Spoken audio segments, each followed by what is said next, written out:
Hello കൂട്ടുകാരെ, അപ്പോൾ രാത്രി 10 മണിയായിട്ടുണ്ട്. നമ്മുടെ ഗബ്രൂട്ടനാണെങ്കിൽ സുഖമായിട്ട് ഉറങ്ങിക്കൊണ്ടിരിക്കുകയാണ്. അപ്പോൾ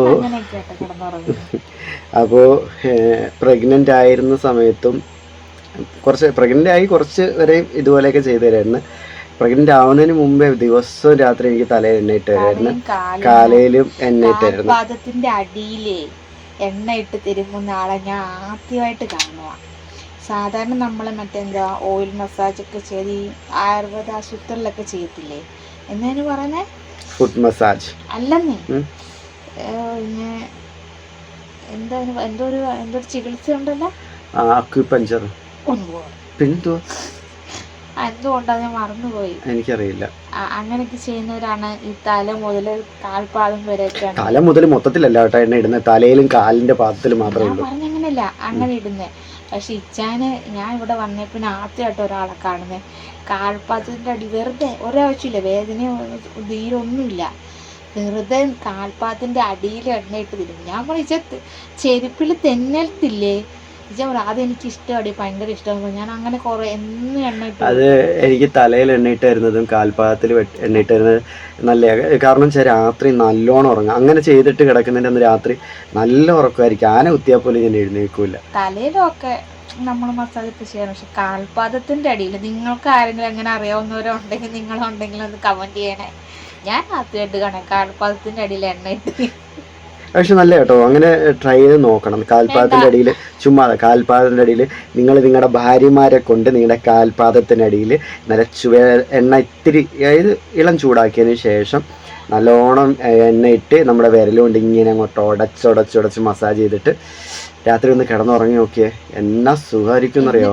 എന്നിട്ട് അങ്ങനെ ചെയ്തോണ്ടിരിക്കുന്ന ഇടയ്ക്ക് ചെരുപ്പിട്ടിട്ട് ബാത്റൂമിൽ പോകും. അത് പിന്നെ ആണെങ്കിൽ എനിക്ക് രാത്രിയാണെങ്കിൽ ഒന്നിന് പോയിട്ട് വന്ന് കിടന്നില്ലെങ്കിൽ ഉറക്കം വരത്തില്ല. അത് രണ്ട് തവണയെങ്കിലും എനിക്ക് രാത്രി പോകണമെങ്കിൽ എനിക്ക് ഉറക്കം വരുള്ളൂ. എൻ്റെ സ്വഭാവം അങ്ങനെയല്ല. ചിലരൊക്കെ എന്ന് വെച്ചാൽ കിടക്കുന്നതിന് മുമ്പ് വന്ന് പോയിട്ട് വന്ന് കിടക്കും. എനിക്ക് 11 മണിയാകുമ്പോൾ ഒന്ന് പോകണം, 12 മണിയാകുമ്പോൾ ഒന്ന് പോകണം. എന്നിട്ട് സുഖമായിട്ട് കിടന്നുറങ്ങും. പിന്നെ രാവിലെ എഴുന്നേക്കത്തുള്ളൂ, അല്ലെങ്കിൽ പിന്നെ ഇടയ്ക്ക് വെച്ചിട്ട് എഴുന്നേക്കണം. കാരണം ഞാൻ ഒരുപാട് വെള്ളം കുടിക്കും. എനിക്ക് വെള്ളമെന്ന് വെച്ചാൽ ജീവന, വെള്ളം ഇല്ലാതെ, ആഹാരം ഇല്ലാതെ നിന്നാലും എനിക്ക് വെള്ളം ഇല്ലാതെ നിൽക്കാൻ പറ്റില്ല. അപ്പോൾ കുറേ നാളുകൾക്ക് ശേഷം രാത്രി ഇങ്ങനെ ഡോറ ഇതിട്ടിരുന്നത്. തലേ താരനുണ്ടായിരുന്നു ഇങ്ങനെ പൊടിയായിട്ട്, പക്ഷെ ഇപ്പം കുറച്ചായിട്ട് താരനൊന്നുമില്ല. അതെ, എവിടുന്നാ വന്നേന്നറിയാവോ? മഹദിയുടെ തലേന്ന് കയറിയതാ. അയ്യോ എൻ്റെ ദൈവമേ, തല ഇങ്ങനെ കിടന്നിട്ട് ഇങ്ങനെ ഞാൻ മാന്തുമായിരുന്നു. ഞാൻ പറഞ്ഞിട്ടില്ലേ, പക്ഷെ ഇപ്പൊ എനിക്ക് കുറച്ച് കുറവുണ്ട്. അത് ഞാൻ കാച്ചിയ എണ്ണ കേട്ടോ, ഇത് ഞാൻ തയ്യാറാക്കി കാച്ചി വെച്ച. ഇയാളാണെങ്കിൽ വേറെ ഇവക്ക് ഇവിടെ ഉപയോഗിച്ചായിരുന്നു, ഒരു ഹോസ്പിറ്റലിൽ നിന്ന് കൊണ്ടുവന്നൊരു എണ്ണ. അപ്പം അവൾക്ക് ആ എണ്ണ മതി, വേറെ ഒന്നും വേണ്ടെന്നൊക്കെ പറഞ്ഞ് വാശി പിടിച്ചിരിക്കുവായിരുന്നു. പാലാഴിയിലെ എണ്ണയായിരുന്നു ഞാൻ അന്ന് പ്രഗ്നൻസി ടൈമിൽ എനിക്ക് വേദികിഴി ഇടാമെന്ന് അവരായിരുന്നല്ലോ. അപ്പം അതിൻ്റെ ഓയിൽ എനിക്ക് നല്ല എഫക്റ്റ് ആയിരുന്നു, ഓയിലും ഫേസ് പാക്കൊക്കെ. അപ്പം ഞാൻ അടുത്ത ദിവസം അവിടെ നിന്ന് ഓർഡർ ചെയ്ത് മേടിക്കാമല്ലോ എന്നൊക്കെ വിചാരിച്ചായിരുന്നു. അങ്ങനെ ഇരുന്നപ്പോൾ ഇത് എനിക്ക് തേച്ചിട്ടുണ്ട് ഞാൻ, ഇല്ലെന്നല്ല, പക്ഷെ ഇത് എനിക്ക് അങ്ങോട്ട് തേക്കാനുള്ള ഒരു മനസ്സ് വന്നില്ല. കാരണം ഈ എണ്ണയ്ക്ക് ഇത്തിരി സ്മെല്ലുണ്ട്. ഇത്തിരി സ്മെല്ല് മാത്രമല്ല, ഇത് ഞാനിങ്ങനെ ഉണ്ടാക്കി അതിൽ കാച്ചെണ്ണ അങ്ങനെ വെച്ചേക്കും. കാരണം വെച്ചാൽ അതിൽ നിന്നുള്ള സത്തെല്ലാം ഊറി ഇറങ്ങാൻ വേണ്ടി. എന്നിട്ട് നമ്മൾ പിന്നെ എണ്ണ ചൂടാക്കി വീണ്ടും ഇതിനകത്ത് ഒഴിച്ച് ഒന്നും കൂടെ ഇളക്കി, അങ്ങനെ ഞാൻ ചെയ്തെടുക്കുന്നത്. അരിച്ചെടുത്തിട്ടില്ല, അതുകൊണ്ട് എനിക്ക് ഇത് തേക്കാനൊരു മനസ്സ്. പക്ഷെ ഓയിൽ നമ്മൾ എടുക്കുന്ന സമയത്ത് പാത്രത്തിലോട്ട് പകരുമ്പം ഓയിലായിട്ട് തന്നെ കിട്ടും. പുള്ളിക്കാരിക്ക് അത് അങ്ങനെ ഇരിക്കുന്ന കാണുമ്പോഴത്തെ പുള്ളിക്കാരിക്ക് അത് ഭയങ്കര ചളുപ്പ. പക്ഷെ ഈ എണ്ണ ഭയങ്കര ഗുണമുള്ള കേട്ടോ. ഇത് നമ്മൾ തലയിട്ട് കഴിഞ്ഞാൽ താരനും അതുപോലെ തന്നെ പേൻ ശല്യവും പെട്ടെന്ന് പോകും. പേനൊക്കെ ഓടി നടന്ന തലയായി, ഇപ്പൊ പേൻ ശല്യം ഇല്ല. അങ്ങനെ കഴിഞ്ഞ ദിവസം ഇച്ചാൻ എനിക്ക് മുടി കഴിയാൻ തുടങ്ങിയപ്പോ എന്നോട് പറഞ്ഞു, ഇവിടെ മുടി ഒന്നുമില്ല, ഒട്ടച്ചിയായി പോകും, ഇങ്ങനെയായി പോയിട്ടുണ്ടെങ്കിൽ നീ മര്യാദയ്ക്ക് ആ എണ്ണ എടുത്ത് തൂക്ക്, വേറെ ഒന്നും നോക്കണ്ടെന്ന് തന്നെ എൻ്റെ അടുത്ത് ഇങ്ങനെ പറഞ്ഞു. അന്നേരം ഞാൻ പിന്നെ എന്നാ നോക്കണമെന്ന് കരുതി ഒരു വിധത്തിൽ 2-3 വട്ടം ഇട്ടുള്ളൂ. കാരണം വെച്ചാൽ ഇത് ഇച്ചാൻ ആഴ്ചയിലോ മാസത്തിലൊക്കെ 1-2 തവണയൊക്കെ ഇടാറുള്ളൂ. ഞാൻ ഇത്രയും എനിക്ക് കൂടി നിന്നതുകൊണ്ട് ഞാൻ പറഞ്ഞു 1-2 ദിവസമല്ല 1-1.5 ദിവസം ഇടാമെന്നും പറഞ്ഞ് ഞാനിങ്ങനെ അടുപ്പിച്ച് 1-1.5 ദിവസം ഇട്ടു. ഇപ്പം എനിക്ക് നല്ല പേൻ നന്നായിട്ട് കുറഞ്ഞു. നേരത്തെ രാത്രി അതിൻ്റെ സീക്രട്ട് ഇൻഗ്രീഡിയൻസ് വേണമെങ്കിൽ പറഞ്ഞു തരാം കേട്ടോ, ചോദിച്ചാൽ മതി. നമ്മൾ വേണമെങ്കിൽ അതിൻ്റെ വീഡിയോസ് ഇട്ടുതരാം. അങ്ങനെ എന്താ പറയുക, ഒളിച്ചു വെക്കാൻ പറ്റുന്ന ഇൻഗ്രീഡിയൻസ് ഒന്നുമില്ല കേട്ടോ, നമ്മൾ ഉപയോഗിക്കുന്നതൊക്കെ തന്നെ. അവർക്ക് മാത്രമല്ല എനിക്കുമായി, കാരണം പെട്ടെന്ന് മുടി ഒഴിച്ചിൽ നിൽക്കും ഈ എണ്ണ തേച്ച് കഴിഞ്ഞാൽ. മുടി വളരെയും ചെയ്യും കേട്ടോ, മുടി വളരെയും ചെയ്യും, മുടി ഒഴിച്ചിൽ നിൽക്കും. പക്ഷെ പോയ മുടി കിളിച്ചു വരുമെന്ന് ചോദിച്ചാൽ അതെനിക്കറിയില്ല, നമ്മൾ അങ്ങനെയൊന്നും നോക്കിയിട്ടില്ല. പക്ഷെ മുടി ഒഴിച്ചിൽ പെട്ടെന്ന് നിൽക്കും, പേൻ ശല്യം മാറും, താരം മാറും, മുടിക്ക് നല്ല വളർച്ചയും വരും, അതുപോലെ തന്നെ നല്ല കറുപ്പുമായിരിക്കും. എൻ്റെ മുടിയൊക്കെ കണ്ടില്ലേ, നമ്മൾ ഡൈയോ അങ്ങനെയുള്ള കാര്യങ്ങൾ ഒന്നും ചെയ്യാറില്ല. പക്ഷെ നല്ല പ്രായം നിന്റെ ഉപ്പുപ്പായിക്ക്, പക്ഷെ നല്ല കറുപ്പാണ് മുടി, ഇപ്പോഴും നല്ല കറുപ്പാണ്. ഞാനിത് ഡെയിലി ഉപയോഗിച്ചുകൊണ്ടിരുന്ന കേട്ടോ. പിന്നെന്ന് വെച്ചാൽ നമ്മൾ തന്നെ ഇടുമ്പോൾ ഒരു സുഖം കിട്ടുന്നില്ല. അപ്പൊ എൻ്റെ അടുത്ത് പറയടി നീ ചെയ്തിട്ടിട്ട് ഇങ്ങനെ മസാജ് ചെയ്ത് തരുമ്പോൾ ഒരു സുഖം ഉണ്ടെന്ന് പറയും. ഇവിടെയൊക്കെ കണ്ടത് നല്ലതായിട്ട് ഇങ്ങനെ മുടി കേറിയിരിക്കുന്നില്ല. അതെനിക്ക് പണ്ടേ ഉള്ള ഇത് പപ്പായ്ക്കൊക്കെ ഉണ്ട്, പപ്പായ്ക്കുണ്ട്, അമ്മയ്ക്കും ഉണ്ട്. അവിടെ ഞങ്ങൾക്ക് പാരമ്പര്യമായിട്ട് മുടി ഇല്ലാത്തത് നടുക്ക ഇവിടുന്ന് കുറച്ച് മുടി പോയിട്ടുണ്ട്. എനിക്കും പോയി, ഡോറയ്ക്കും പോയി. അങ്ങനെ ഡോറയ്ക്ക് എനിക്ക് കാണാൻ പറ്റുന്നില്ല. കഴിഞ്ഞ സിച്ചാൻ പറഞ്ഞപ്പോൾ എന്നോട് പറഞ്ഞു നല്ല അവിടെ ഒന്നും മുടി ഇല്ലടി. പിന്നെ അതുപോലെ തന്നെ എനിക്ക് ഇവിടെ കഴിഞ്ഞ ദിവസം നമ്മുടെ മേക്ക് ഓവർ വീഡിയോക്കകത്ത് ഇവിടെ നിന്നൊന്നും മുടി എടുക്കാനില്ലായിരുന്നു കണ്ടോ, ഇവിടെയൊക്കെ മുടി പോയേക്കും, അത്രയ്ക്ക് പോയി. ഇന്നലെ ഞാൻ മുടി കഴുകിയപ്പോഴത്തേന് ഇതേ ഇത്ര ഇല്ല, ഇത് ഈ ഒരു പിടി വണ്ണത്തിൽ ഈ സൈഡിലുള്ളൂ, രണ്ടായിട്ട് വകഞ്ഞപ്പോൾ. പണ്ട് എന്നെ സ്കൂളിൽ അറിയപ്പെട്ടെന്ന് വയ്യാത്ത മുടിയുള്ള ഒരുപാട് മുടിയുള്ള കൊച്ചെന്നായിരുന്നു. നല്ല ഉള്ളുണ്ടായിരുന്നു, ഇവിടെ വന്നപ്പോഴും നല്ല ഉള്ളുണ്ടായിരുന്നു. ഈ അസുഖം വന്നതിന് ശേഷം ഈ മുടി നീളം ഉണ്ടായിരുന്നു, ചുരുണ്ടതായതുകൊണ്ട് ഇങ്ങനെ കേറിപ്പോവും. പക്ഷെ അല്ലാത്തപ്പോൾ ഇത്രയും നീളം ഉണ്ടായിരുന്നു. പക്ഷെ ഇപ്പം ഒട്ടുമില്ല, നീളവും പോയി, ഇതും പോയി. ഇനി ഈ എണ്ണ ഇപ്പോൾ നല്ല, ഞാൻ പറഞ്ഞു വന്നത് ഈ എണ്ണ എനിക്ക് പെൻസിലിൽ നന്നായിട്ട് കുറഞ്ഞു. ഇപ്പം താരൻ്റെ ചെറിയൊരു ചൊറിച്ചിലുണ്ട്. ഇപ്പോഴും ഞാൻ ഈ എണ്ണ തേച്ച് അങ്ങനെ. അപ്പം ഞാനിത് പറഞ്ഞപ്പോൾ മോക്ക് ഭയങ്കര ആഗ്രഹം, എനിക്കിനി അത് വേണ്ട, എനിക്ക് വല്യപ്പാട എണ്ണ മതി. എന്നിട്ട് ഇന്നത് വലിയ ഞാൻ ഇന്ന് വല്യപ്പാട എണ്ണ തേച്ചോട്ടെ, ഞാൻ പറഞ്ഞു അത് കുറച്ച് ഓയിൽ ഒഴിച്ചൊന്ന് സെറ്റാക്കാനുണ്ട്, ഞാൻ അടുത്ത ദിവസം ചെയ്തിട്ട് തേക്കാന്ന് പറഞ്ഞുകൊണ്ട് പുള്ളിക്കാരത്തി ആ ഒരു സമയം എന്റെയും പേൻ പോയി കിട്ടുമല്ലോ. നല്ല പേരുണ്ട്. അവളെ സ്കൂളിൽ നിന്ന് കൊണ്ടുവന്നിട്ട് അവളും ഞാനും എപ്പോഴും ഒരുമിച്ചല്ലേ ഇരിക്കലും കിടക്കലും എല്ലാം. അപ്പം അങ്ങനെ എൻ്റെ തല കയറി. പിന്നെ ഫ്രൂട്ടിൻ്റെ തലയിലും പേനുണ്ടായിരുന്നു കേട്ടോ, ഇല്ലെന്നല്ല, കാരണം അവൻ എപ്പോഴും എൻ്റെ കൂടെ ചേർന്നല്ലേ കിടക്കുന്നത്. എനിക്ക് പേനും ഈരൊക്കെ മോൻ്റെ തലേന്ന് കിട്ടിയിട്ടുണ്ട്. അപ്പം ഞാൻ വിളിച്ചു മോൻ്റെ തല വരെ ആയില്ല ഇച്ചായെന്ന് പറഞ്ഞു. ഇപ്പം അവൻ്റെ തലയില്ല കേട്ടോ, അവൻ്റെ തല ഈ എണ്ണ തേക്കുന്നൊന്നുമില്ല, പക്ഷെ എൻ്റെ തലയിൽ കുറഞ്ഞു. പക്ഷെ അവൻ്റെ തലയിൽ ഇപ്പോൾ ഒരെണ്ണം പോലും കിട്ടാനൊന്നുമില്ല. ഫ്രൂട്ടിൻ്റെ മുടിയൊക്കെ വെട്ടിക്കഴിയുമ്പോൾ ഇനി സെറ്റ് ആയിക്കോളും. അതാ. പിന്നെ വേറൊരു കാര്യം പറയാനുള്ളതെന്ന് വെച്ചാൽ, നമുക്ക് ഞാനും എൻ്റെ ഒരു സുഹൃത്തും കൂടെ തുടങ്ങിയ ഒരു ചാനലുണ്ട്, കേരള ബ്രദേഴ്സ് എന്ന ചാനലിൻ്റെ പേര്. അപ്പോൾ നമ്മുടെ വീഡിയോസ് കാണുന്ന എല്ലാവരും ഒന്ന് അതിലും കയറി ഒന്ന് സപ്പോർട്ട് ചെയ്യണേ. നിങ്ങളുടെയൊക്കെ സപ്പോർട്ട് ഉണ്ടെന്നുണ്ടെങ്കിൽ നമുക്ക് അത്യാവശ്യം കുഴപ്പമില്ലാതെ പിടിച്ചു നിൽക്കാനൊക്കെ പറ്റും. അപ്പോൾ അതുകൊണ്ടാണ് നമുക്ക് ഈ സഹായം ചോദിച്ചൊന്നും അന്നേരം വീഡിയോ ഇടേണ്ടി വരത്തില്ല. രണ്ടെണ്ണത്തിൽ നിന്നും കൂടി കിട്ടുന്ന വരുമാനം കൊണ്ട് തന്നെ അത്യാവശ്യം ചികിത്സയും കാര്യങ്ങളെല്ലാം ഓടിച്ചുകൊണ്ട് പോകാൻ പറ്റും. ഇപ്പോൾ നമുക്ക് എന്താ പറയുക, ഒരുപാട് പേര് നമ്മളെ സഹായിച്ചുകൊണ്ട് സത്യം പറഞ്ഞാൽ ഇതുവരെ നമുക്ക് ചികിത്സയും കാര്യങ്ങളും നടത്തിക്കൊണ്ടാൻ പറ്റുന്നത്. അതിലൊരു മുട്ടില്ലാതിരിക്കുന്നത് അതുകൊണ്ടാണ്. അതിൽ ഒരുപാട് പേരോട് നന്ദിയുണ്ട്, ഒത്തിരി പേരോട് നന്ദിയുണ്ട്. കാരണം എല്ലാവർക്കും അറിയാം ഡോറയുടെ അസുഖം എന്ന് വെച്ച് കഴിഞ്ഞാൽ അതൊരിക്കലും മാറാത്ത അസുഖം. അതിന് നമ്മൾ മരിക്കും കാലം വരെയും ട്രീറ്റ്മെൻറ്റ് എടുത്തുകൊണ്ടിരിക്കണം. മെഡിസിൻ നിർത്തി പോയിട്ടുണ്ടോ വേദന? ഇന്ന് രാവിലെ ഇപ്പം കുറച്ചു മുമ്പും ഡോറയ്ക്ക് വലത് കൈയൊന്നും, ഞാൻ നമ്മൾ കുറച്ച് മുന്നേ ഒരു വീഡിയോ ഇട്ടിട്ടുണ്ടായിരുന്നു, ഞാൻ കൊഞ്ച് ക്ലീൻ ചെയ്യുന്നതൊക്കെ. കൊഞ്ച് ക്ലീൻ ചെയ്തു, കറിയും വെച്ചു, ചോറും ഉണ്ട്. അതൊക്കെ കഴിഞ്ഞിട്ട് രസം വെക്കണം എന്നുണ്ടായിരുന്നു. അത് ഇപ്പോഴത്തേനും വേദന അങ്ങ് തുടങ്ങി, പറ്റുന്നില്ല, കൈ പൊന്തിക്കുന്നില്ല, ഇവിടെ ഈ ഇതിനൊക്കെ വേദന. അങ്ങനെ ഞാൻ പിന്നെ വന്ന് കിടന്നിട്ട് പിന്നെ ഞാൻ വൈകുന്നേരം ഇച്ചായും പുറത്ത് പോയേക്കായിരുന്നു. വന്നപ്പോഴാണ് എടുത്തുകൊണ്ടാ എന്നെ പിന്നെ ഇങ്ങോട്ട്. കാരണം സ്റ്റിക്ക് പിടിച്ച് നടക്കണമെങ്കിൽ ഇത് സ്റ്റിക്ക് എടുത്തു വെക്കാനുള്ള ഒരു ബലം ഈ കൈ കൊണ്ട് കിട്ടുന്നില്ലായിരുന്നു. അതുകൊണ്ട് അപ്പുറത്ത് ഇങ്ങോട്ട് എടുത്തുകൊണ്ട് എത്തി. ഇപ്പം ഇച്ചിരി കുറവുണ്ട്, അതുകൊണ്ട് അതുകൊണ്ട് അധികം ബലം പിടിക്കാൻ പറ്റുന്നില്ല. ഈ കൈ കൊണ്ട് കൂടുതലാണ് കൊണ്ട് ചെയ്യുന്നത്. അപ്പോൾ നമുക്കെന്ന് ചില ട്രീറ്റ്മെൻറ്റിന് നല്ല രീതിയിൽ പൈസ ആവുന്ന ഒരു ട്രീറ്റ്മെൻറ്റിന്. ഇപ്പം കുഞ്ഞിനെ കൊണ്ടുപോകണമെന്നുണ്ടെങ്കിലും കുഞ്ഞിൻ്റെ കാര്യങ്ങൾക്കും ഡോറയുടെ കാര്യങ്ങൾക്കൊക്കെ നല്ല രീതിയിൽ പൈസ ആവുന്നുണ്ട്. അപ്പം അതുപോലെ തന്നെ പലരും പറയുന്നൊരു കാര്യമാണ്, ഡോറ ഇപ്പം ഓക്കെ ആയി വരുന്നുണ്ടല്ലോ, അപ്പോൾ ഇനി ജോലിക്ക് പോയിക്കോട്ടെ. ജോലിക്ക് പോകാൻ സത്യം പറഞ്ഞാൽ എനിക്കും ആഗ്രഹമുണ്ട്. എനിക്കൊരു ചെറിയ കച്ചവടം തുടങ്ങുന്ന കാര്യമാണ് ഞാൻ കൂടുതലും നോക്കുന്നത്. അതാണ് എൻ്റെ ഏറ്റവും വലിയ സ്വപ്നം. ഞാനത് ശ്രമിച്ചുകൊണ്ടിരിക്കുന്നത്. അപ്പോൾ നമ്മളെ എന്താ പറയുന്നത്, കൂടുതലും നമുക്കിപ്പോൾ ജോലിക്കാൻ പറ്റാത്തത് ഇവിടെ നമ്മളെ ഹെൽപ്പ് ചെയ്യാനൊന്നും ആരുമില്ല. അപ്പം ഇവക്കിപ്പോൾ ഇടയ്ക്കിടയ്ക്ക് തലകറക്കവും കാര്യങ്ങളൊക്കെ വരുന്നുണ്ട്. അതെല്ലാം ഓക്കെ ആയിട്ടില്ല. ഇപ്പം ഇവിടെ ഒറ്റയ്ക്കാക്കിയിട്ട് പോകാനായിട്ട് ഇവർക്ക് ഓക്കെ ആയാലും ഒറ്റയ്ക്കാക്കിയിട്ട് പോകാൻ നമുക്ക് പറ്റത്തില്ല. കാരണം ഇപ്പം ബാത്റൂമിലും മറ്റോ പോകണമെന്നുണ്ടെങ്കിലും ബാക്കിയുള്ള കാര്യങ്ങളൊക്കെ ചെയ്യണമെന്നുണ്ടെങ്കിലും ഒറ്റയ്ക്ക് ആയതുകൊണ്ട് നമുക്കത് പറ്റത്തില്ല ഇവിടെ ഒറ്റയ്ക്കാക്കിയിട്ട് പോകാനായിട്ട്. അത് നമ്മൾ മെയിനായിട്ടും എങ്ങോട്ടും പോകാതെ ഇവിടെ തന്നെ ഇങ്ങനെ നിൽക്കുന്നത് എപ്പോഴും. അപ്പോൾ പിന്നെയെന്ന് വെച്ചാൽ അതുകൊണ്ടാണ് നമ്മൾ യൂട്യൂബിലെ ഈ വരുമാനം നമ്മൾ നോക്കുന്നത്. കൂടുതൽ അതിലോട്ട് ഒരു പ്രതീക്ഷ വെച്ചതും അതുകൊണ്ടാണ്. എങ്ങോട്ടും പോകാൻ പറ്റാത്തൊരു സാഹചര്യം ആയതുകൊണ്ട്. ഇന്നിപ്പോൾ ഞാൻ ഒരു 12:30 ആയപ്പോൾ ഞാൻ പുറത്ത് പോയത്. ഞാൻ വന്നപ്പം 5:30 എങ്ങാണ്ട് കഴിഞ്ഞില്ലേ, 5:30-6 മണിയായി. ആ, അതുവരെയും ഡോറ അപ്പുറത്തെ വീട്ടിലായിരുന്നു, അപ്പുറത്തെ വീട്ടിൽ കിടക്കുമായിരുന്നു. അയലത്തെ വീടല്ല, അമ്മയൊക്കെ താമസിക്കുന്ന വീടില്ലേ, അപ്പം അവിടെ ആയിരുന്നു ഡോറ അതുവരെ. കുഞ്ഞുങ്ങളും ഇന്നുണ്ടായിരുന്നു. അമ്മ ഇന്നലെ വന്നിട്ടുണ്ടായിരുന്നു രാത്രിയിൽ. അപ്പോൾ അതുകൊണ്ട് ഇന്ന് മോന് പിന്നെ പനിയായിരുന്നു. മോളെ കൊണ്ടുപോയി. മോള് വൈകിട്ട് വന്ന് സ്കൂളിൽ നിന്ന്, മോള് സ്കൂളിൽ പോയിട്ടുണ്ടായിരുന്നു. മോൻ ഇന്നുണ്ടായിരുന്നു. അപ്പോൾ അവിടെ ആയിരുന്നു ഇവള്. ഞാൻ വരുന്നവരെ അവിടെ ആയിരുന്നു. കാരണം അമ്മയ്ക്ക് പോലും എടുത്ത് ഇങ്ങോട്ടൊന്നും ആക്കാനൊന്നും പറ്റത്തില്ല. അപ്പം അങ്ങനെയൊക്കെയാണ് നമ്മുടെ സാഹചര്യങ്ങൾ. അത് നമ്മളിവിടെ വന്ന് കണ്ടാൽ മാത്രമേ ആൾക്കാർക്ക് മനസ്സിലാവുള്ളൂ.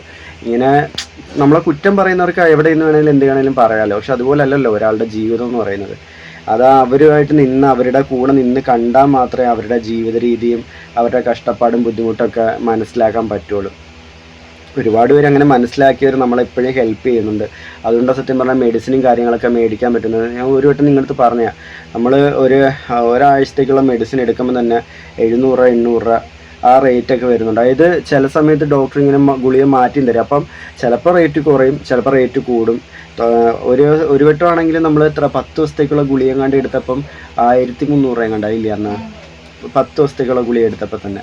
അപ്പോൾ അങ്ങനെയൊക്കെ വരുമ്പോൾ നമുക്കത് ഭയങ്കര ബുദ്ധിമുട്ടായിക്കൊണ്ടിരിക്കുക. അതുകൊണ്ട് നമ്മൾ ഈ ചാനലിലെ വരുമാനം കൂടുതൽ നോക്കണം. അപ്പം നമ്മുടെ വീഡിയോസ് കാണുന്ന എല്ലാവരും നമ്മുടെ ഈ ചാനൽ മാത്രമല്ല ആ ചാനലും കൂടെ ഒന്ന് സപ്പോർട്ട് ചെയ്ത് സഹായിക്കണം. നിങ്ങൾ എന്താ പറയുന്നത്, നമ്മളെ വേറൊന്നും ചെയ്തില്ലെങ്കിൽ നമ്മുടെ വീഡിയോസൊക്കെ ഒന്ന് ഷെയർ ചെയ്യുക, നമ്മുടെ വീഡിയോസ് ഒന്ന് കാണുകയും ഒന്ന് ലൈക്ക് ചെയ്യുകയൊക്കെ ചെയ്ത് കഴിഞ്ഞാൽ അതാണ് നമുക്ക് ഏറ്റവും വലിയ സഹായമായിട്ട് നമുക്ക് തോന്നുന്നത്. നമ്മളെ പൈസ ഒന്നും സഹായിക്കാൻ പറ്റുന്നില്ല എന്ന് പറഞ്ഞ് ഒരുപാട് പേര് വിഷമം പറയാറുണ്ട്. പൈസ ഒന്നും നമ്മളെ സഹായിച്ചില്ലെങ്കിലും ഒരു കുഴപ്പമില്ല. നമ്മുടെ വീഡിയോസൊക്കെ കാണുകയും നിങ്ങളുടെ സുഹൃത്തുക്കൾക്കും ബന്ധുക്കൾക്കൊക്കെ ഒന്ന് ഷെയർ ചെയ്ത് കൊടുക്കുകയും ഒന്ന് ലൈക്ക് ചെയ്യുകയും സപ്പോർട്ട് ചെയ്യുകയൊക്കെ ചെയ്താലും മതി. അത് തന്നെ വലിയൊരു ഉപകാരമായിരിക്കും. അപ്പം കേരള ബ്രദേഴ്സ് എന്നാണ് നമ്മുടെ ആ ചാനലിൻ്റെ പേര്. ഞാനൊരു സുഹൃത്തും കൂടെ നടത്തുന്ന ചാനലാണ്. അപ്പോൾ നമ്മുടെ ഈ വീഡിയോസ് കാണുന്ന എല്ലാവരും മനസ്സറിഞ്ഞ് നമ്മുടെ ആ ചാനലും കൂടെ ഒന്ന് സപ്പോർട്ട് ചെയ്യാൻ ശ്രമിക്കണേ. ഇതേ നമ്മുടെ ഒരു എന്താ പറയുക, ചേച്ചി ചേട്ടാൻ നമ്മൾ ഒരുപാട് പേര് വിളിക്കാറുണ്ട്. അപ്പം നിങ്ങളുടെ ഒരു ചേച്ചി ചേട്ടന് പറയുന്ന പോലെയും അതുപോലെ തന്നെ ഒരുപാട് അമ്മമാരെ നമ്മളെ വിളിക്കാറുണ്ട്. അപ്പം നിങ്ങളുടെ മക്കൾ പറയുന്ന പോലെയും നിങ്ങളുടെ സഹോദരങ്ങൾ പറയുന്ന പോലെ ഒന്ന് കണ്ട് നമ്മളെ ഒന്ന് സഹായിക്കുക. അപ്പോൾ നമ്മൾ രാത്രി ഇപ്പം എത്ര മണിയായി? 10:30 കണ്ടാവാറായി. ഇവിടെ പുറകിലിട്ട് അവിടെ ചൊറിയുന്നു. ഞാൻ തല കുനിച്ച് വെച്ചുതരാം. അയ്യോ, കൊള്ളാടി, കൊള്ളാം. അത് ഈ ക്യാമറ എടുത്ത് വെച്ച. അയ്യോ, കണ്ട ഭർത്താവിനെ തല കുനിച്ചേർത്തിട്ട് ഇടിക്കാൻ ശ്രമിക്കുന്ന ഭാര്യ. ഇങ്ങനെ അവസരം കിട്ടത്തുള്ളൂ. ഭാര്യയുടെ മുന്നിൽ തല കുനിക്കണം. ഇവിടെ മുടി കുറവാ നല്ല രീതിയിൽ. പിന്നെ ഇപ്പൊ ഈയുടെ മുടി കട്ട് ചെയ്തു. അതുകൊണ്ടല്ലേ. എനിക്ക് ഇവിടെ പണ്ടത്തെ ഈച്ചാന്റെ ഈടെ നിങ്ങൾ കണ്ടിട്ടുണ്ടെന്ന് അറിയത്തില്ല. ഇത്രയും മുടി കിടന്നിട്ട് അമ്മ അതുപോലെ ഇവിടത്തെ മുടി ഇങ്ങനെ കിടന്ന് ഇങ്ങനെ ഇവിടം വരെ കിടന്നു. ഇഷ്ടം പോലെ മുടിയുണ്ട്. എനിക്ക് മുടി വളർത്തുന്നത് ഭയങ്കര ഇഷ്ടം. പിന്നെ ഞാൻ വിചാരിച്ചു ഇപ്പം, പക്ഷെ ഇപ്പൊ എനിക്ക് ഈ ഒരു ലെവലേ ഇഷ്ടമുള്ളൂ കേട്ടോ. ഇപ്പൊ ഞാൻ എന്തൊക്കെ പറയണ മീശ മാത്രം കളയില്ലെന്നാ പറയത്തുള്ളൂ. എനിക്ക് മീശ ഭയങ്കര ഇഷ്ടമാണ്. ഒരു തവണ ഈ ചേട്ടൻ കളഞ്ഞെന്നേ, കളഞ്ഞതിന് തുല്യമായി പോയി. ഞാനതിന് വഴക്കിട്ട് അത് പിന്നെ കളഞ്ഞിട്ടില്ല. എനിക്ക് ഇഷ്ടമാണ് മീശുള്ളത്. നിങ്ങളുടെ ഭാര്യമാർ ഇങ്ങനെ ചെയ്തു തരുന്നുണ്ടോ, അല്ലെങ്കിൽ നിങ്ങളുടെ ഭർത്താക്കന്മാർക്ക് ചെയ്തു കൊടുക്കുന്നുണ്ടോ എന്നൊക്കെ ഒന്ന് കമന്റ് ഇടണേ. ഇങ്ങനെ ചെയ്തു തരുന്ന ഇഷ്ടമുള്ള ഭർത്താക്കന്മാരും ഭാര്യമാരൊക്കെ ഒന്ന് കമന്റ് ഇടണേ. യെസ്, അതാണ് എനിക്കിഷ്ടമാണ് ഇങ്ങനെ ചെയ്യാൻ കേട്ടോ. നമ്മുടെ ഗബ്രൂട്ടനെ ഉറങ്ങുന്ന നോക്കിയേ. ഗബ്രൂട്ടനെ ഞങ്ങള് നേരെയായിരുന്നു കിടത്തിയത്. കിടന്ന് ഇനി വന്ന് അവസാനം എനിക്ക് ഇടയില്ല. ഞാൻ രാത്രിയിലെ ഇടയില്ലാണ്ട് ഇച്ചാനെ കുറിച്ചാൽ എനിക്ക് കിടക്കാൻ പറ്റുന്നില്ല. ഓർക്കുന്നുണ്ടോ? എടുത്തെന്നിട്ട് ഇച്ചാൻ അങ്ങോട്ട് മാറ്റി കിടത്തി തന്നു. അല്ലെ ഞാൻ ഈ അറ്റത്ത് വന്ന് കിടന്നായിരുന്നു. പുള്ളി അങ്ങ് മറിഞ്ഞ് തിരിഞ്ഞ് മറിഞ്ഞൊക്കെ പുള്ളിയുടെ ഇഷ്ടത്തിനൊക്കെ വന്ന് മറിഞ്ഞു. അതിൻ്റെ ഇടയ്ക്ക് ഒരു തവണ എഴുന്നേറ്റ് പോയി അങ്ങോട്ട് ഉറക്കത്തില്. വെളുപ്പിനെ ഓർക്കുന്നുണ്ടോ? ഞാനും ഓർക്കും. പണ്ടൊരു ദിവസം അന്ന് ഞാൻ ബെഡിലാണ് കിടക്കുന്നത്, ഞാൻ താഴെ അല്ല വരെ കിടക്കുന്നത്. അപ്പോൾ ഞാൻ ബെഡിൽ കിടക്കുന്ന സമയത്ത് ഞാനും ഡോറയും നല്ല ഉറക്കം, പാത്രം എല്ലാം കൂടെ വീഴുന്ന സൗണ്ട് കേട്ട്. അതെങ്ങനെ പോയി ആ സമയത്ത്? കുഞ്ഞങ്ങനെ ഉരുണ്ട് പോകുന്ന പ്രായം ആയിട്ടില്ല ആ സമയത്ത്. പിന്നെ എങ്ങനെയാണ് മോൻ പോയെന്നുള്ള ഒന്നും മനസ്സിലാവുന്നില്ല. അതും പോയതെന്ന് വെച്ചാൽ ഇവിടുന്ന് വീണ, അതായത് നമ്മുടെ കാല് വെക്കുന്ന ഭാഗം ഉണ്ടല്ലോ, അവിടുന്ന് നിലത്തോട്ട് പോയി വീണ. അത് പാത്രത്തിലൊക്കെ തട്ടിയിട്ട് ഭയങ്കര ഒച്ചയും ഭയങ്കര കരച്ചിലായിരുന്നു. എന്റെ ദൈവമേ, അന്ന് ഞങ്ങളുടെ ചങ്കിടിച്ചു പോയി. അതും ആ സമയത്ത് എത്ര മണിക്ക്? 5:30-ക്കോ 5 മണിക്കോ വേണ്ട. അങ്ങനെ ഞങ്ങളുടെ കരച്ചിൽ, അന്ന് അമ്മ ഉള്ള സമയം കേട്ടോ, ഞങ്ങളുടെ കരച്ചിൽ കേട്ടിട്ട് അമ്മ ഓടി വന്ന് അവിടുന്ന്. ഞാൻ പെട്ടെന്ന് കുഞ്ഞിനെ എടുത്തിട്ടാ പിന്നെ കഥയൊക്കെ തുറന്നത്. നല്ല രീതിയിൽ വീഴുന്നുണ്ട്. വീണിട്ട് ചുണ്ടും എല്ലാം പൊട്ടി. ഒന്നും എടുത്ത് നിലത്ത് ഞങ്ങൾ ഒന്നും ഇട്ടേപ്പില്ല കേട്ടോ, എല്ലായിടത്തും മാറ്റും. ടോയ്സ് മാത്രമേ വെച്ചിട്ടുള്ളൂ. പക്ഷെ സംഗതി എന്ന് വെച്ചാൽ മോൻ വീഴും, അങ്ങ് തലയിടിച്ചും ചുണ്ടിടിച്ചും എല്ലാം അങ്ങ് വീഴുക. കൂടുതലും മുഖത്താ ക്ഷതം പറ്റുന്ന. മുഖത്തിപ്പോൾ കുറേ മുറിവുകൾ വന്നിട്ടുണ്ടായിരുന്നു. ഇന്ന് ആള് ഒരു 2-3 സെക്കൻഡ് പിടിക്കാതെ നിന്നു. എനിക്കൊന്ന് അല്ലാതെ നടക്കാനാന്ന് തോന്നി. ഞാനത് ഇച്ചാൻ്റെ അടുത്ത് പറയുകയും ചെയ്തു. അതിപ്പോ എനിക്ക് പേടി കേട്ടോ. എനിക്ക് ഇവനാണെങ്കിൽ പിടിച്ച് നടക്കുമ്പോഴേ എനിക്ക് ഭയങ്കര പേടിയാണ്. ഇച്ചാനൊന്നും സമ്മതിക്കത്തില്ല. ഇച്ചാൻ പറയാ വേണ്ട വേണ്ട, അങ്ങനെ ചെയ്യണ്ട, അങ്ങനെയും ചെയ്യണ്ട, അത് അവൻ ചെയ്തോളൂ.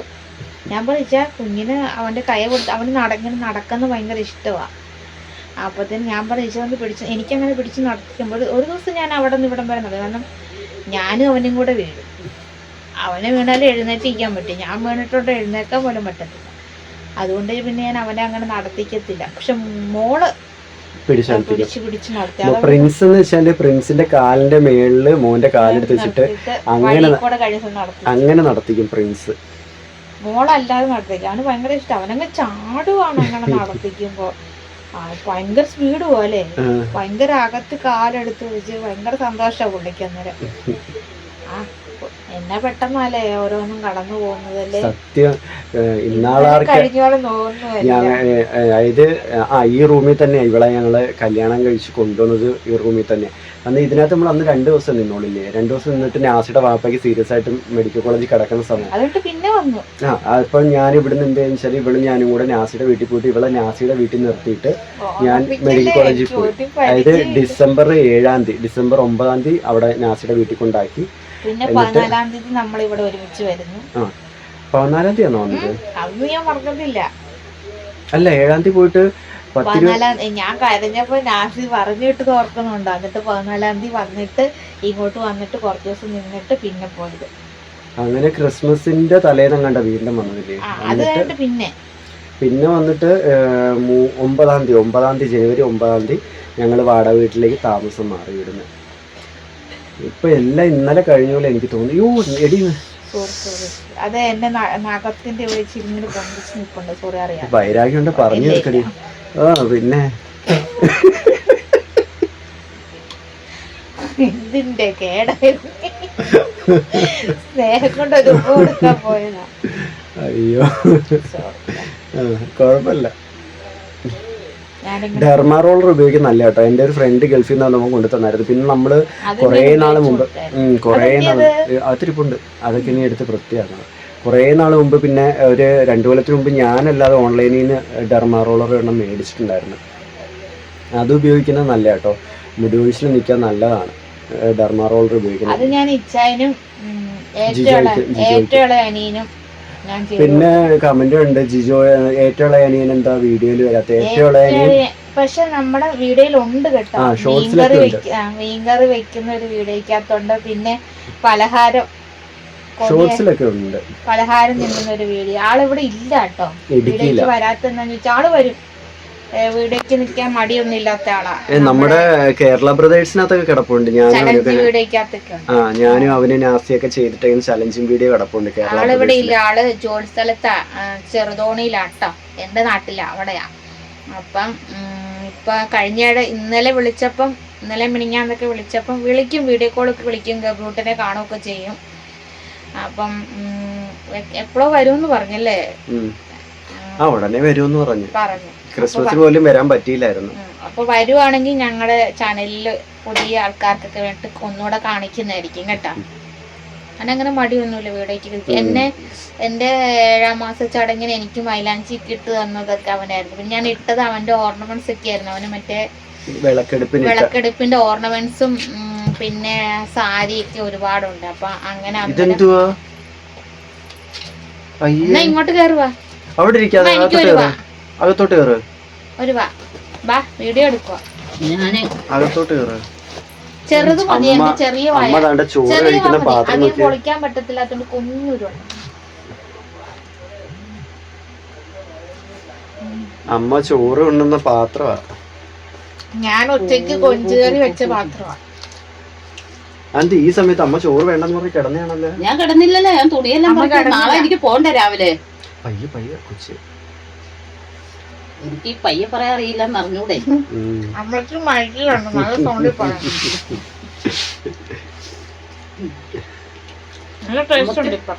നമുക്ക് പയ്യെ പറയുന്ന ശീലമില്ല.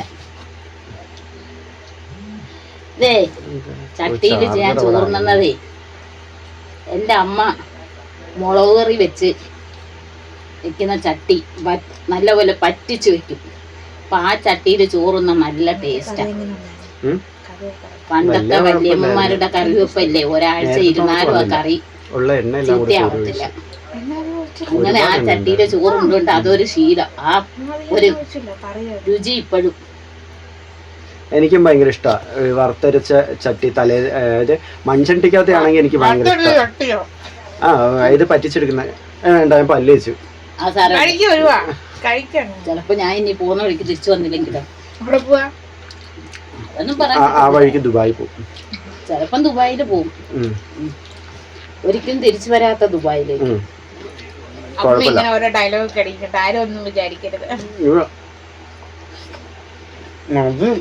അമ്മ ഡയറ്റാന്നൊക്കെ ഓവർവെയിറ്റ് ഒന്നാമത്. ഒത്തിരി നാളായില്ലേ നമ്മുടെ മക്കൾക്കൊക്കെ വാരി കൊടുത്ത ഒരു കാലം. കഴിഞ്ഞ പ്രാവശ്യം വന്നപ്പോഴും എനിക്ക് വാരി തന്നായിരുന്നു. ഇപ്പൊ മക്കള് വളർന്ന് നമ്മളെക്കായി മുട്ട മക്കളായി. ഇപ്പൊ പണ്ട് പറയുന്ന പോലെ നമ്മൾ പേടിച്ച് വേണം മക്കളെ എന്തെങ്കിലും പറയുന്നത്. അങ്ങനെ തന്നെയാ. ഇല്ലെങ്കിൽ ചിലപ്പോ എപ്പ ചവിട്ടി കൂട്ടി മൂലക്ക് ഇരുത്തിയെന്ന് അറിയാൻ പറ്റും. സത്യം പറയട്ടെ, നേർക്ക് കണ്ടിട്ടുണ്ട്. അപ്പൊ കീരിമ്പാമ്പുവാ. അതെന്തുകൊണ്ടാ? സ്നേഹം കൂടുതലുള്ളതുകൊണ്ടാ. എനിക്കടുത്ത്. പക്ഷെ ഞാൻ ഇപ്പൊ എനിക്ക് ശീലമായിട്ട്, ഞാൻ ആദ്യമൊക്കെ എനിക്ക് ഭയങ്കര പേടിയായിരുന്നു. ഇപ്പൊ പിന്നെ കേട്ട് ശീലമായി. ഞാൻ രണ്ടുപേരോടും മിണ്ടാതിരിക്കാൻ. സ്നേഹം കൂടുതലുള്ളതുകൊണ്ടാ എപ്പോഴും വഴക്ക്. പിന്നെ അല്ലെന്ന് ആർക്കെങ്കിലും പറയാൻ പറ്റുമോ? നമ്മൾ കപട സ്നേഹം ഉള്ളവരെ ആൾക്കാരെ മുമ്പിൽ ഭയങ്കര സ്നേഹപ്രകടനം നടത്തും. പക്ഷെ ഉള്ളിനകത്തങ്ങ് ദൂഷിച്ച ചിന്തകളായിരിക്കും. നമ്മള് നേർക്ക് കൊള്ളിച്ചു പറഞ്ഞാണല്ലോ, മുഖത്തോട് മുഖം നോക്കി അടികൂടി വഴക്കിട്ട് ഒരു ജോലിക്ക് പോകുമ്പോ ജോലി സ്ഥലത്ത് ചെല്ലുമ്പോ നമ്മൾ ചോദിക്കും, മോനെ ഞാൻ ഈ പോന്നപ്പോ നിനക്ക് സന്തോഷമായാ? പടി കൂടെ ആരെങ്കിലും ഉണ്ടോ? കുറച്ചും കൂടെ വഴക്കിട്ടപ്പോ ഞാൻ പറഞ്ഞോളൂ. അതാ ഞാൻ പറഞ്ഞു, കുറച്ചും കൂടെ കഴിഞ്ഞോളൂ. അപ്പൊ ഇതൊക്കെയാ കൂട്ടുകാരെ നമ്മുടെ വിശേഷങ്ങളും നമ്മുടെ സന്തോഷങ്ങളും. ഞാനുണ്ടെങ്കിലേ ഉള്ളു ഈ വീട്ടിലെ അനക്കം. ഇവിടെ ഞങ്ങൾ ഭാവിക്കൂല കേട്ടോ. ഞാനാണെങ്കിൽ ഇവളാണെങ്കിൽ അങ്ങനെ ഭാവിക്കില്ല. വഴക്കിടുവാണെങ്കിൽ മാത്രമേ ഞങ്ങൾ എന്തെങ്കിലും ഭാവിക്കുള്ളൂ. ഞാൻ ഉറക്കെ സംസാരിക്കും. അമ്മ വന്നു കഴിഞ്ഞാൽ പിന്നെ അമ്മ ഇവിടുന്ന് പോകുന്നവരെ ഇതിനകത്ത് മൊത്തം ബഹളമായിരിക്കും. അല്ലെങ്കിൽ ഞാനായിട്ട് വഴക്കിടും, അല്ലെങ്കിൽ വായില് സംസാരിക്കും, അതല്ലെങ്കിൽ പിള്ളേരുടെ അടുത്ത് ഭാവിക്കും. എന്തായാലും ബഹളമായിരിക്കും വീട്ടിനകത്ത്. ഞാൻ വന്നെന്നുള്ളത് എല്ലാവരും അറിയും. അല്ലെങ്കിൽ ശാന്തമാ. ഞാനും ഇച്ചാനും മോനും ഉള്ളെങ്കിൽ ഒന്നും അറിയാനില്ല. പിന്നെ പിള്ളേർ സ്കൂള് വിട്ട് വന്നാലേ പേര് മാത്രമേ ഉള്ളൂ ശാന്തയെന്ന്. അമ്മയുടെ ഒറിജിനൽ പേര് യമുന. അമ്മയ്ക്ക് എത്ര പേരുണ്ട്? യമുന, ശാന്ത, ത്രേസ്യ. അത് വലിയൊരു സ്റ്റോറി കേട്ടോ. നമ്മുടെ അമ്മയെന്ന് വെച്ചാല് മലയാളിയല്ല. പിന്നെ നമ്മുടെ പിന്നെ നമ്മുടെ അമ്മേനെ അമ്മ ഇപ്പൊ അച്ഛനും അമ്മയും നിന്ന് വിളിക്കുന്നത് നമ്മുടെ അമ്മയുടെ സ്വന്തം അമ്മ അച്ഛനല്ല. അതൊക്കെ ഭയങ്കര വലിയ സ്റ്റോറിയാ. അതൊക്കെ നമ്മൾ എപ്പോഴെങ്കിലും ഒരിക്കൽ നമ്മളത് പറയാം. അപ്പം അമ്മയുടെ യഥാർത്ഥ പേര് യമുന എന്നായിരുന്നു. അമ്മയെ വളർത്തിയ ആൾക്കാർ ഇട്ട പേര് ശാന്തേനും, പിന്നെ പപ്പ കല്യാണം കഴിച്ച സമയത്ത് ഇട്ട പേര് ത്രേസ്യ. അതിനൊരു ഭാഗ്യമില്ലേ, ഒരാൾക്ക് 3 പേര് വരിക. ഒന്ന് ആലോചിച്ച് നോക്കേ. ഇവിടങ്ങളിലൊക്കെ അറിയപ്പെടുന്ന ശാന്തയെന്ന്. ഇവിടങ്ങളിലല്ലേ അറിയപ്പെടുന്ന. പക്ഷെ പഞ്ചായത്തിലും സർക്കാർ രേഖയിൽ ത്രേസ്യ. സർക്കാർ രേഖയെന്നല്ല, പഞ്ചായത്തുമായിട്ട് ബന്ധപ്പെട്ട എല്ലാരും അമ്മേനെ വിളിക്കുന്ന ത്രേസ്യാന്ന. മെമ്പർ ആണെങ്കിലും ബാക്കിയുള്ള ആൾക്കാരെ അറിയാവുന്നവരെല്ലാം വിളിക്കുന്ന ത്രേസ്യാന്ന. അതല്ലാണ്ട് ഇവിടെ നാട്ടിലല്ലാതെ അറിയപ്പെടുന്നത് ശാന്ത എന്നാണ്. ചില സമയത്ത് ത്രേസ്യാമ്മയെന്ന് വിളിക്കും. പക്ഷെ ശാന്ത എന്ന് ചോദിച്ചാൽ എല്ലാവർക്കും അറിയാം. മുമ്പ് ജോലി സ്ഥലത്ത് റെയിൽവേയില് ജോലി ചെയ്യുന്ന കാലത്തൊക്കെ അവിടുന്ന് കാര്യങ്ങൾ വന്ന് തിരക്കുമ്പോ ശാന്ത എന്ന് പറഞ്ഞാൽ അറിയും. പക്ഷെ ത്രേസ്യ എന്ന് പറഞ്ഞ ആരെങ്കിലും വന്ന് ചോദിച്ചാൽ ഇവിടെ ആർക്കും അറിയില്ല. പിന്നെ വേറെ ഇവിടെ അറിയപ്പെടുന്ന അമ്മയുടെ ഒരു പേരാണ് മേശ്ശേരി ശാന്ത.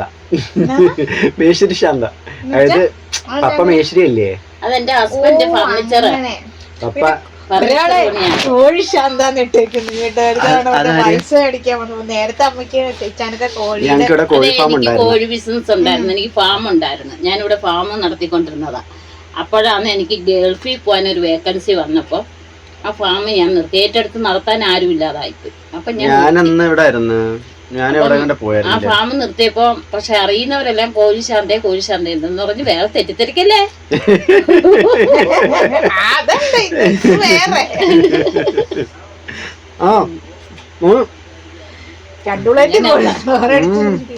അതാ എന്റെ ജീവിതം. ഞാനിപ്പം ചെറിയൊരു കിണ്ണം ചോറ് കഴിച്ചിട്ടാ ഒരു ഇത് തള്ളി. അത് ഞാൻ നേരത്തെ തൊട്ടേ പറയുന്നത്. ഞാനും വിചാരിച്ച അമ്മ ഇരിക്കാത്തേന്ന്. നമ്മുടെ ജീവിതം പല്ല് തേച്ച് കിടന്ന ഞാനാ. ഒരുപാട് ദുരന്തങ്ങൾ അനുഭവിച്ചത്. അമ്മ കഴിക്കും, നിങ്ങൾ കഴിക്കുമ്പോ എനിക്ക് നിറയുന്നു. ഓ, ഏതോ ഒരു സിനിമ ഡയലോഗ് ആണല്ലോ ഇത്. ശരിയാ, മാസം തോറും 2-3 സിനിമ കാണുന്നവർക്ക് സിനിമ ഡയലോഗ് ആയിട്ടേ തോന്നത്തുള്ളൂ. ഞാനാണെങ്കിൽ ശരിക്കും പറയാം സിനിമ കണ്ട കാലം ചുമ്മാ. ഞാൻ കൊറേ തവണ നമ്മൾ ഒന്നിച്ചു പോയപ്പോഴും ഞാൻ ഞാൻ മിക്കപ്പോഴും വിളിക്കാറുണ്ട്. ഡെലിവറി കഴിഞ്ഞ് വന്നിട്ട് ഞാനാണ് ഒരു വട്ടം നമ്മൾ എവിടെ പോയപ്പോ ഞാൻ വിളിച്ചില്ലേ, നമുക്കൊന്ന് പുറത്തു പോയിട്ട് വരാന്ന് പറഞ്ഞിട്ട്, ഓർമ്മയില്ലേ? നമ്മള് മൺട്രോത്തുരുത്തി പോയിന്റന്ന് ഞാൻ കൊറേ തവണ വിളിച്ച്, അമ്മേ വാ നമുക്ക് എല്ലാവർക്കും കൂടെ പോവാൻ, ആസിയുടെ കാറുണ്ടല്ലോ. വരത്തില്ല, ഞാൻ ഒരു സ്ഥലത്തും പോകില്ല. എന്റെ പോകുന്ന പോക്കാ ഈ ജോലിക്ക് പോകുന്നത്. അത് ഞാൻ ഓക്കെ. ഗൾഫിലായാലും എന്താ ഡൽഹിയിലായാലും ബോംബെയിലായാലും ബാംഗ്ലൂര് അങ്ങനെ ഉള്ള സ്ഥലങ്ങളിലെല്ലാം ഞാൻ ഒറ്റയ്ക്ക് പോകും. ജോലി സംബന്ധമായിട്ടുള്ള കേസുകൾ പോകുന്നു. ജോലി ഉറക്കം വരുന്നു ഇന്ന്. എനിക്ക് എന്താണെന്നറിയത്തില്ല, തല എണ്ണയിട്ടേന്റെ ആണെന്ന് തോന്നുന്നു. കിടന്നുറങ്ങാൻ നോക്ക്. ഇല്ലെങ്കിൽ 10-11 മണിയാ. 12 മണി 1 മണിക്കൊക്കെ ചിലപ്പോ ഉറങ്ങുന്നത്. ഒരു ദിവസം 2 മണിക്കാണ് ഞാൻ എന്റെ മൊബൈൽ എടുത്ത് വെച്ച് പരിപാടി കണ്ടോണ്ട് കിടക്കുക. ഈ സമയത്ത് കിടക്കുന്ന സമയം ഇപ്പൊ എത്ര മണിയായി? ഈ സമയത്ത് കിടക്കായിരുന്നു. കണ്ട ആരും അതിശയിക്കല്ലേ, എന്നെ നാണം കെടുത്തല്ലേ. എനിക്ക് ഭയങ്കര ഇഷ്ടം. ഞാൻ പണ്ട് ചട്ടി കഴിക്കായിരുന്നു. അപ്പം എന്റെ വീട്ടിനടുത്തുള്ള പിള്ളേര് വരുന്ന സമയത്ത് എന്നെ കളിയാക്കുമായിരുന്നു, ചട്ടി ബിനോയ് എന്നും പറഞ്ഞുകൊണ്ട്. പഠിക്കുന്ന കാലത്തെ എന്റെ മോനെ വീട് അടുത്ത, സ്കൂളിന്റെ അടുത്ത. അപ്പൊ ഉച്ചയ്ക്ക് ഉണ്ണാൻ വരും. ഉണ്ണാൻ വരുമ്പം ഉച്ചയ്ക്ക് വന്ന് വീട്ടിൽ വന്ന് ഉണ്ടിട്ടാ പോകുന്നത്. ഒരു ദിവസം ഉണ്ണാൻ വന്നപ്പോ ഇയാള് ചോദിച്ചത് കൊടുത്തില്ല. അതെ, അത് ഏത് മീനായിരുന്നു? അതില്ല, ശരിക്കും അതില്ലായിരുന്നു. അപ്പം ഇയാള് ചോറുണ്ണാതെ അങ്ങ് പോയി. 1 പഠിക്കുന്ന പ്രായം. അപ്പൊ എത്ര വയസ്സ് കാണുമെന്ന് ഊഹിക്കാവുന്നതേ ഉള്ളേ. ഇയാള് സ്കൂളിൽ ചെന്നപ്പോൾ സിസ്റ്റർ ചോദിച്ചു, ചോറുണ്ടോ മോനെ എന്ന് ചോദിച്ചു. ചോറുണ്ടില്ല. എന്താ കാര്യം? ഒന്നും വെച്ചില്ലേ? വെച്ച്, ചോറുണ്ടില്ല. എന്താ? അമ്മ എനിക്ക് മീൻതല തന്നില്ലെന്ന്. അമ്മ മീൻതല തന്നില്ല, അതുകൊണ്ട് ഞാൻ ചോറുണ്ടില്ല. സിസ്റ്റർ എന്നെ വിളിച്ച്, കന്യാശ്രീ മഠം അടുത്തുണ്ട്. സിസ്റ്റർ എന്റെ ക്ലാസ്. അത് വീടിന്റെ മേളിലാണ്, നമ്മൾ താമസിക്കുന്ന വീടിന്റെ മേളിലാണ് സ്കൂളുള്ളത്. അതിന്റെ അടുത്ത് തന്നെ കോൺവെന്റ് ഉള്ളത്. അപ്പൊ ഗവൺമെന്റും പള്ളിപ്പറമ്പിലാണ് സ്കൂൾ നിൽക്കുന്നത്. അപ്പം സിസ്റ്റർ എന്നെ വിളിച്ച്, ബിനോയുടെ അമ്മ എന്താ ബിനോയ്ക്ക് സെബാസ്റ്റ്യന് ചോറുത്തൂടാൻ എന്താ? ഞാൻ പറഞ്ഞു അവൻ വേണ്ടാന്ന് പറഞ്ഞു. അത് മീൻതല കൊടുക്കാത്തത് കൊണ്ട് അവിടെ വന്ന് പരാതി പറഞ്ഞു, സെബാസ്റ്റ്യന്റെ അമ്മ മീൻതല കൊടുത്തില്ല, അതുകൊണ്ടാ ചോറുന്നാണ് വന്നത്. സിസ്റ്ററാ വിളിച്ചത്. അങ്ങനെ മീൻതല കൊതി തന്നെ അത് ഇപ്പോഴും ഉണ്ട്. മീൻതല എനിക്ക് ഭയങ്കര ഇഷ്ടമാണ്. അയലയുടെ ഞാനും വന്നിട്ടുണ്ട്, ഞങ്ങള് മടിയാ. എൻ്റെ അണ്ണ ഇപ്പൊ മരിച്ചിട്ട് 7 മാസമായി. എൻ്റെ അണ്ണ എന്നെ കെട്ടിക്കുന്നതിന് മുമ്പേ ഞാനും അണ്ണനും കൂടി ആഹാരം കഴിക്കാൻ ഇരുന്ന എന്നോട് പറയും പുറത്താരോ വന്ന് നിൽക്കുന്നു, നോക്കിയിട്ട് വരാൻ പറയും. ഞാൻ നോക്കാൻ പോകുന്ന നേരത്തിന് എൻ്റെ അണ്ണൻ പാത്രത്തിൽ ഇരിക്കുന്ന മീൻതലയൊക്കെ അങ്ങ് എടുക്കും, എടുത്തു വെച്ച് കഴിപ്പാ. തിരിച്ചു വരുമ്പോൾ പാത്രത്തിൽ ഒന്നും കാണുന്നില്ല. മീൻതല എന്ത് ചെയ്യാ കണ്ടില്ല. ഞാനും എൻ്റെ അണ്ണനും നിത്യം അടികൂട. അതേ സ്വഭാവം എൻ്റെ മോന് കിട്ടി. എനിക്ക് മത്തിയുടെ തല ഈ റോസ്റ്റ് ചെയ്യത്തില്ലേ, അതായത് പച്ചമുളകും ഇഞ്ചിയും ഉപ്പും അങ്ങനെ ചെയ്ത് വെച്ച് കഴിക്കാൻ എനിക്ക് ഭയങ്കര ഇഷ്ടം. പിന്നെ അയലയുടെ ഒക്കെ തല, തേടിന്റെ തലയാണ് എനിക്ക് ഭയങ്കര ഇഷ്ടം. തേട് തല എനിക്ക് ഭയങ്കര ഇഷ്ടം.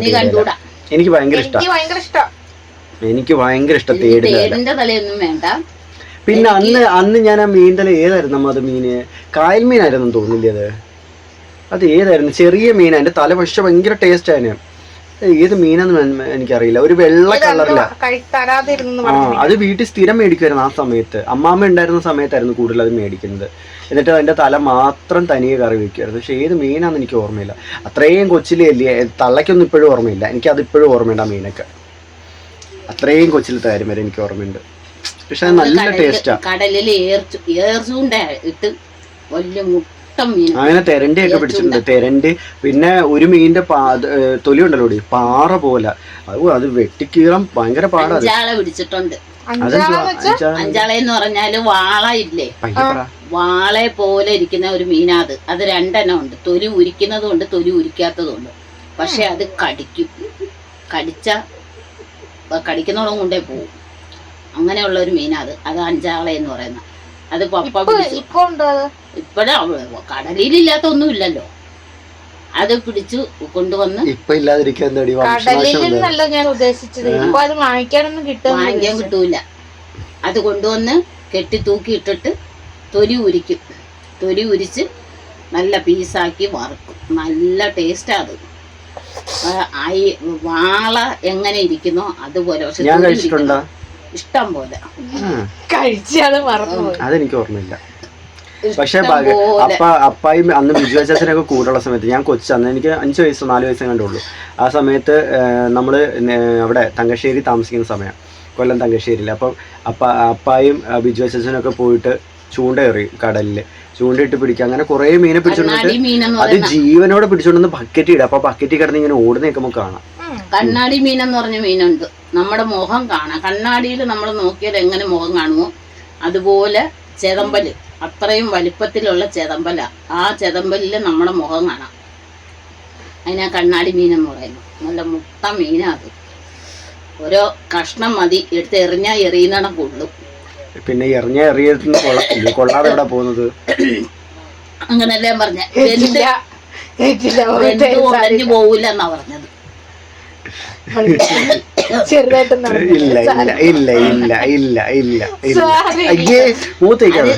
ഇത് പിന്നെ ചമ്മിയാലും ചമ്മിയിടം കാണിക്കത്തില്ല.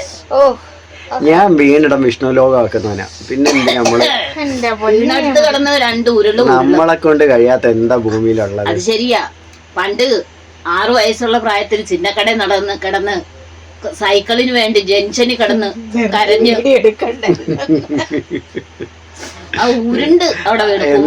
എന്റെ ആ സ്വഭാവം എല്ലാം എന്റെ മോനും കെട്ടിയിട്ടുണ്ട്.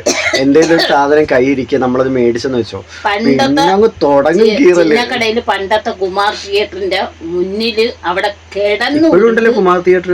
അപ്പൊ ഉഷയാണോ? അവിടെ കിടന്ന് ഉരുണ്ട് സൈക്കിള് മേടിപ്പിച്ചിട്ട് വന്ന മോനായിരുന്നു. അത്രയ്ക്ക് നാണം കെടുത്തിയതാ. പിന്നല്ല, നമുക്ക് വേണ്ടത് നമ്മൾ ചോദിച്ച് മേടിക്കണം, ആരും കൊണ്ട് തരത്തില്ല അല്ലേ? അതെ ആ ചുവന്ന സൈക്കിള് അതിന്റെ ഫ്രണ്ടിലും ഇരിക്കാം, അതിന്റെ ബാക്കിലും ഇരിക്കായിരുന്നു. അതിന്റെ ബാക്കിൽ കൂടുതൽ ഇരുന്നിട്ടുള്ള ജിജോയാ. കിടന്ന് ഉരുളുന്ന ടൈപ്പുകളാന്ന് പറഞ്ഞു കേട്ടിട്ടുണ്ട്. എന്റെ മോൻ യഥാർത്ഥത്തിൽ കാണിച്ചു തന്നു. ചവിട്ടാൻ എനിക്ക് അറിയത്തില്ല. അത് ഞാൻ ഉന്തിയായിരുന്നു അത് കൊണ്ടുപോകുന്നത്. ആരെയും കേട്ടത്തുമില്ല, അവൻ തൊട്ട് ചവിട്ടത്തുമില്ല. ചവിട്ടാൻ എനിക്ക് പറ്റത്തില്ലായിരുന്നു. പക്ഷെ ഉന്തി ഞാൻ പോകുമായിരുന്നു. അതില് നല്ല സൈക്കിളായിരുന്നു. ഇപ്പോഴും അതൊക്കെ ഓർമ്മയുണ്ട്.